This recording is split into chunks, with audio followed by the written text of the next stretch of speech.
చెప్పింది ప్రకృతి అంటే నేచర్. ఓకే, మన భూమిని కాపాడాలంటే భూమి వేడెక్కిపోతుంది కదా. మీరు సైన్స్లో చదువుకున్నారు కదా లేయర్స్.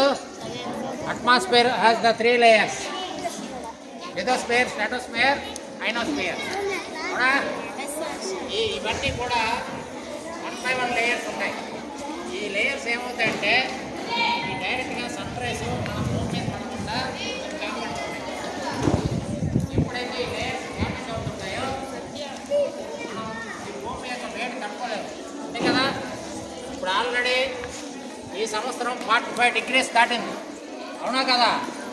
రాబోయే 2-3 సంవత్సరాల్లో 50 కూడా క్రాస్ అవుతుంది. 50 to 53 వచ్చిందంటే no man can will be there on the earth.